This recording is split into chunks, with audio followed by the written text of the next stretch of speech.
So here you have Walter Lippmann, probably the most influential political thinker in the United States, who is essentially saying that the basic mechanism of the mass mind is unreason, is irrationality, is animality. He believes that the mob in the street, which is how he sees ordinary people, are people who are driven not by their minds but by their spinal cords. The notion of kind of animal drives, unconscious instinctual drives lurking beneath the surface of civilization. And so they started looking towards psychological science as a way of understanding the mechanisms by which the popular mind works, specifically with the goal of figuring out how to understand how to apply those mechanisms to strategies for social control. Edward Bernays was fascinated by Lippmann's arguments and also saw a way to promote himself by using them. In the 1920s, he began to write a series of books which argued that he had developed the very techniques Lippmann was calling for. By stimulating people's inner desires and then sating them with consumer products, he was creating a new way to manage the irrational force of the masses. He called it the engineering of consent. Democracy, to my father, was a wonderful concept, but I don't think he felt that all those publics out there had reliable judgment, and that they very easily might vote for the wrong man or want the wrong thing, so that they had to be guided from above. It's enlightened despotism in a sense. You appeal to their desires and their unrecognized longings, that sort of thing.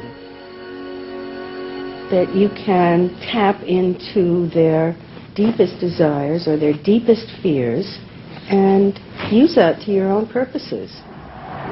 And then, in 1928, a president came to power who agreed with Bernays. President Hoover was the first politician to articulate the idea that consumerism had become the central motor of American life. After his election, he told a group of advertisers and public relations men, "You have taken over the job of creating desire and have transformed people into constantly moving happiness machines. Machines which have become the key to economic progress." What was beginning to emerge in the 1920s was a new idea of how to run mass democracy. At its heart was the consuming self, which not only made the economy work, but was happy and docile, and so created a stable society. Both Bernays and Lippmann's concept of managing the masses takes the idea of democracy and it turns it into a palliative. It turns it into giving people some kind of feel-good medication that will respond to an immediate pain or an immediate yearning, but will not alter the objective circumstances one iota. I mean, democracy really, the idea of democracy at its heart was about changing the relations of power that had governed the world for so long. And Bernays' concept of democracy was one of maintaining the relations of power, even if it meant that one needed to sort of stimulate the psychological lives of the public. And in fact, in his mind, that was what was necessary. That if you can keep stimulating the irrational self, then leadership can basically go on doing what it wants to do. Bernays now became one of the central figures in a business elite that dominated American society and politics in the 1920s. He also became extremely rich and lived in a suite of rooms in one of New York's most expensive hotels, where he gave frequent parties.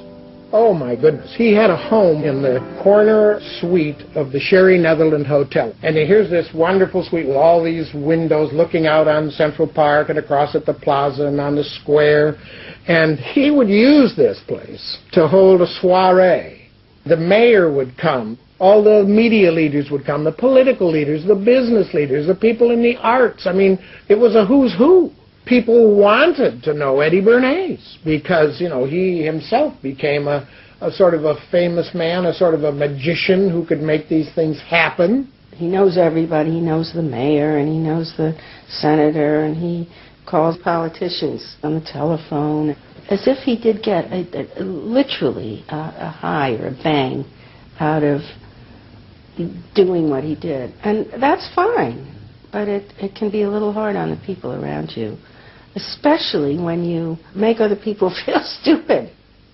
People who worked for him were stupid, and children were stupid, and if people did things in a way that he wouldn't have done them, they were stupid. It was a word that he used over and over and over, dope and stupid. And the masses? They were stupid.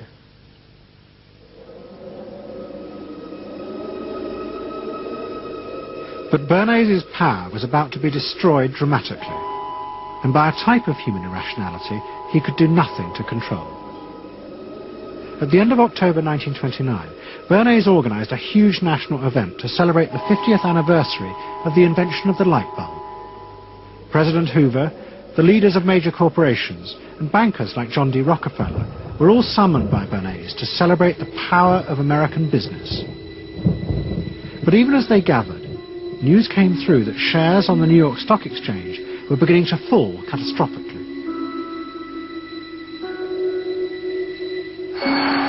Throughout the 1920s, speculators had borrowed billions of dollars. The banks had promoted the idea that this was a new era where market crashes were a thing of the past. But they were wrong. What was about to happen was the biggest stock market crash in history. Investors had panicked and begun to sell in a blind, relentless fury that no reassurance by bankers or politicians could halt. And on the 29th of October 1929, the market collapsed.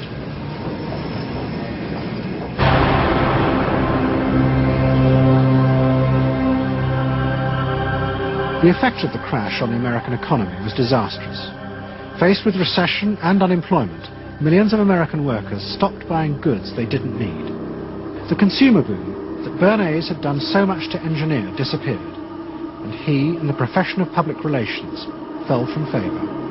Bernays' brief moment of power seemed to be over.